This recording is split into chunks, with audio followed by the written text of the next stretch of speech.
Halo Digiters, balik lagi sama saya Arya, dan ini adalah Samsung A16 4G dan Samsung A16 5G. Kalau ditanya HP Android 3 jutaan yang update panjang, bahkan bisa sampai 6 tahun ke depan, nggak perlu mikir panjang sih. Saya bakal rekomendasiin duo Samsung A16 ini.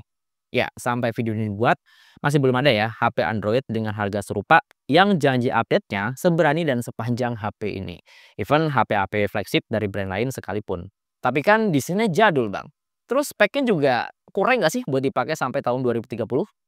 Nah, soal ini saya sepakat ya. Dan biar gimana pun juga, spesifikasi di HP ini memang akan berasa keteteran buat ngadepin aplikasi dan juga games yang mungkin kedepannya butuh mesin yang lebih satset. Tapi seenggaknya, dukungan software yang panjang di sini tuh bikin Samsung A16 masih bisa dapetin update Android baru setiap tahunnya. Bahkan sampai Android 20 keluar nanti. Nggak tahu ya nanti Android 20 bakal pakai nama apa. Karena Android 19 itu tuh Android Z gitu ya. Jadi 20 itu bakal balik ke Android A atau ke Z1. Ya cuma Tuhan dan Google yang tahu sih. Terus dari keamanan juga masih dijagain Samsung sampai 6 tahun ke depan. Ini salah satu hal yang penting tapi kadang dilupain juga. Dua HP panjang umur ini antara varian 4G dan 5G itu selisih harganya sekitar 400.000 ya. Untuk yang varian sama-sama 825 GB. Nah, Anda bisa dapetin A16 4G ini lebih murah lagi di 3 juta atau kurang dari itu, tapi itu yang varian 8128 GB, lebih kecil. Selisih harga 400.000, sejauh apa sih bedanya Samsung A16 4G dengan yang 5G? Yuk kita bahas. Jujur ya, kalau dilihat sekilas doang sih sebenarnya agak susah buat bedain mana yang A16 4G, mana yang A16 5G. Karena ya bentukannya di sini tuh sama persis, mulai dari ukuran layar, terus bezel yang sama-sama tebel, style kamera belakangnya juga samaan, sampai letak port dan speakernya. Tapi kalau udah mega keduanya, sebenarnya gampang buat ngebedain mana yang 4G dan 5G. Kalau yang 4G itu permukaan layarnya cenderung ngedove, jadi nggak terlalu mengkilap ya. Sementara yang 5G ini tuh memang lebih glossy sekaligus gampang nyeplak sidik jari. Cuma ya kalau udah sama-sama dipasangin casing ya feel-nya masih sama aja sih. Sesuai namanya, Samsung A16 5G ini jelas udah bisa nangkap sinyal 5G yang lebih future proof buat dipakai jangka panjang. Nah, buat sekarang ini kayaknya kita nggak perlu debatin ya soal wilayah 5G yang masih belum rata dan masih enakan pakai 4G kemana-mana. Kalau soal itu saya sepakat. Tapi yang jelas, HP yang 5G ready itu bakal pakai mesin yang lebih baru dan juga lebih ngegas. Nah, contohnya di A16 5G ini, dia pakai chipset atau mesin Dimensity 6300. Ini masih fresh ya. Sementara A16 4G, dia pakai mesin yang bisa dibilang udah cukup berumur dan lumayan legend di kelasnya. Ini Helio G99. Kalau untuk performa sehari-hari sebenarnya nggak terlalu jauh beda ya. Toh dua HP ini tuh udah sama-sama pakai One UI terbaru dan layarnya juga udah 90 Hz. Yang mana ini udah cukup enak buat scroll media sosial atau dipakai buat browsing. Nah, ini baru kelihatan bedanya kalau kita ajak buat nugas yang lebih berat. Kayak misalnya buat ngerender editan video di CapCut. Ini sama-sama saya render video Full HD 30 fps dan untuk settingan rendernya saya mentokin paling kanan. Samsung A16 5G jelas lebih cepat selesai, bahkan sekitar 15 detik lebih cepat.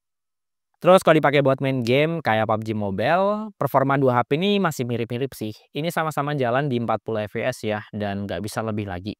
Kayaknya ini lebih ke limitasi chipsetnya deh, karena sejauh ini saya nyobain HP-HP dengan Dimensity 6300 atau Helio G99, memang performa mentoknya tuh cuma di Smooth Ultra alias 40 fps doang. Tapi buat Anda yang terbiasa main PUBG Mobile pakai kontrol gyro, nah di A16 5G ini tuh lebih enak Pak. Karena di sini tuh udah ada kontrol gyroscope-nya ya, hardware pula. Jadi ya nggak berasa ada delay. Kalau di A16 4G ini sayangnya nggak ada sensor gyroscope sama sekali. Tapi lain cerita nih, kalau diajak push rank Mobile Legend.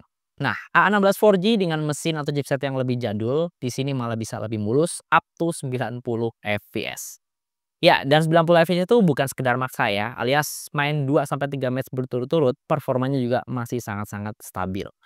Menurut saya sih ini lebih ke kompatibilitas Helio G99 yang relatif lebih familiar ya buat game-game kekinian. Karena ini chipset kan udah lama gitu ya. Jadi ya developer game tuh udah bisa nyesuaiin dengan settingan terbaiknya.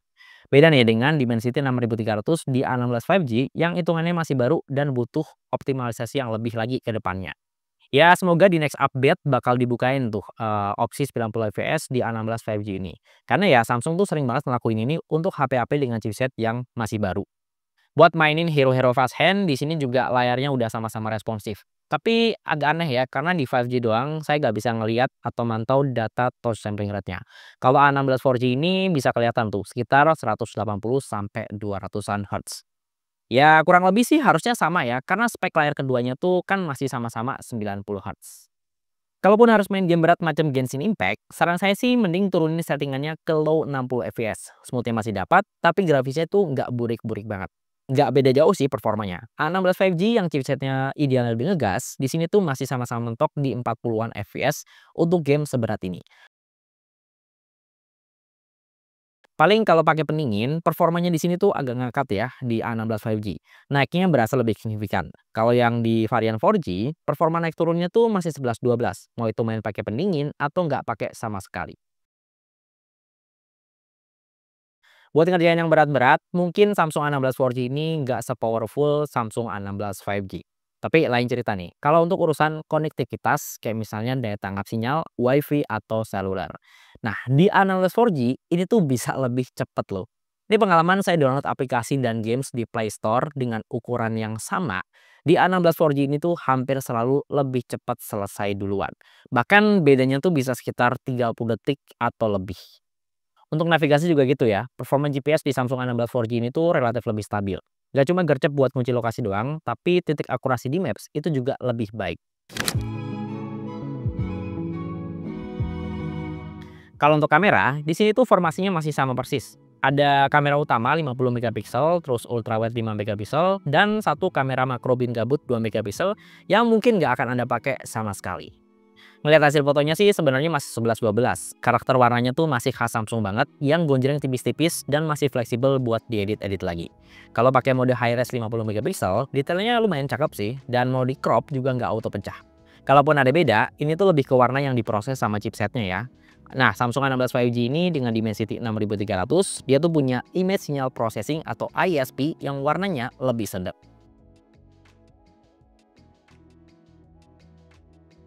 Kalau untuk ultrawide-nya juga sama-sama cakep ya di harga segini. Dan Samsung nggak ngurang-ngurangin spesifikasi kameranya di Samsung A16 4G.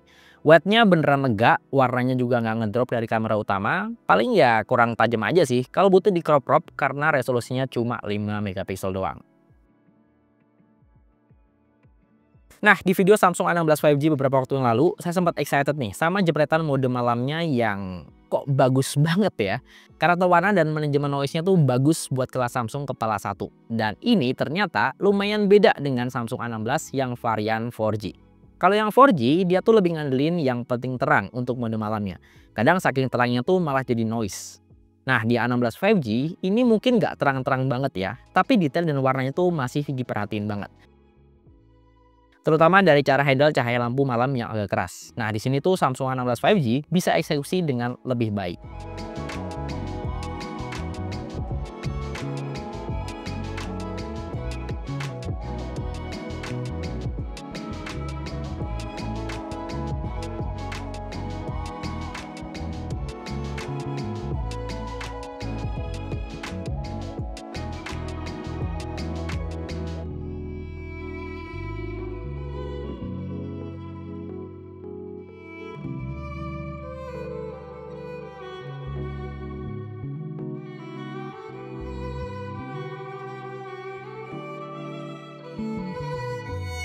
Oke, kalau dipakai buat ngevlog, sebenarnya kamera depan Samsung A16 mau yang 4G dan 5G ini speknya masih mirip-mirip ya. Cuma bisa rekam video Full HD 30 fps mentok, nggak bisa 60 fps, apalagi 4K. Kemarin saya udah nyobain A16 yang 5G dan saya sempat ngeluh sih kamera depannya tuh agak goyang-goyang meskipun fitur stabilisasinya udah saya aktifin. Nah, yang 4G ini lebih goyang-goyang lagi Pak. Karena memang di settingan tuh hampir nggak ada fitur stabilisasinya sama sekali. Mau yang kamera depan atau kamera belakang. Ini kalau saya pakai sambil jalan tuh kelihatan nggak bedanya nih. Sekalian kita tes backlight kali ya. Oke, ini tarik banget. Tuh belakang saya ada gedung. Gedungnya masih sama-sama kelihatan, cuma gak tau kenapa ya kalau di 4G ini kelihatan lebih jelas. Atau cuma perasaan saya doang nih. Gimana menurut Anda? Ya, dengan harga 400.000 lebih mahal, Samsung A16 5G di sini tuh punya kamera video yang lebih proper. Di sini kita bisa ngerekam video dengan lebih stabil ya. Jadi mau pakai kamera utama sampai ultrawide, mau dipakai sambil jalan pun masih tetap anteng gitu. Nggak segempa bumi punya Samsung A16 yang 4G. Nggak cuma itu aja, di A16 5G ini juga fitur multi lensnya jalan, jadi kita bisa pindah-pindah antar lensa pas lagi ngerekam video. Mau itu dari kamera utama ke ultrawide, bahkan bisa sampai kamera depan. Tapi ya pas gonta-ganti lensa kayak gini sebaiknya jangan ngomong ya, karena bakal ada jeda sekitar 1 sampai 2 detik dan suara kita bakal kepotong.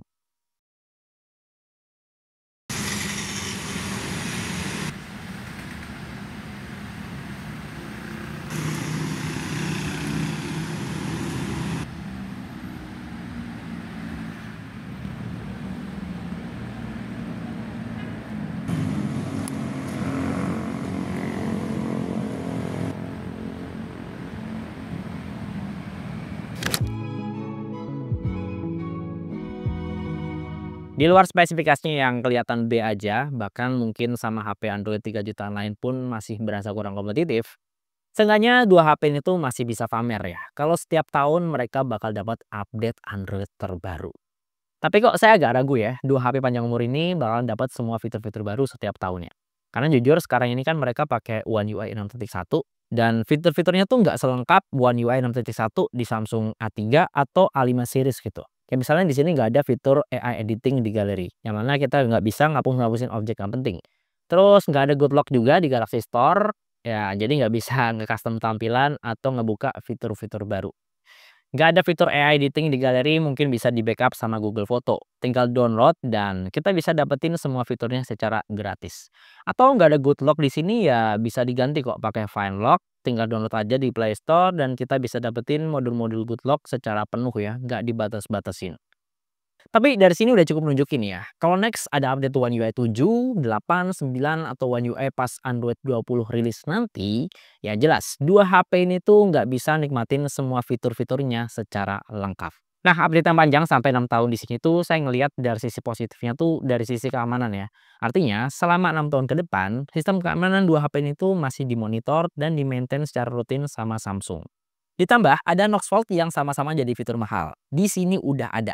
Bayangin, seri A5 keluaran tahun lalu pun nggak dikasih fitur kayak gini. Dan bukan fitur yang bisa ditambah lewat update software ya, karena Samsung Knoxvolt ini tuh basisnya hardware. Dia tuh semacam berangkas buat nyimpen data-data sensitif kayak PIN, password, atau data mobile banking. Yang sistemnya itu misah dari sistem utama di HP. Jadi andai data-datanya tuh dicuri dari jarak jauh sampai percobaan dibobol secara fisik, datanya nggak akan bisa diambil atau dirusak. Untuk baterainya di sini masih samaan 5000 mAh dan ya udah cukup lumayan badak lah buat dipakai seharian penuh. Cuma mungkin memang ada konsumsi baterai per aplikasi yang beda tipis antara varian 4G dan 5G. Kalau saya ngelihat datanya di sini sih memang yang A16 5G dia cenderung lebih irit ya konsumsi baterainya. Ini mungkin lebih ke faktor manajemen daya chipsetnya dan biasanya chipset yang keluaran lebih baru itu tuh punya efisiensi yang lebih baik. Terus kalau untuk charger di sini juga udah support yang fast charging 25 watt. Yang hitungannya sih udah cukup kenceng ya di kelasnya. Dari awal ngecas, Samsung A16 4G ini tuh lebih konsisten cepetnya. Bahkan ngisi setengah jam dia udah dapet setengah isi baterai. Kalau di A16 5G ini belum. Sampai benar-benar penuh, A16 4G juga lebih saset ya. Cuma mungkin bedanya nggak terlalu signifikan. Karena bedanya cuma sekitar 5 menit doang.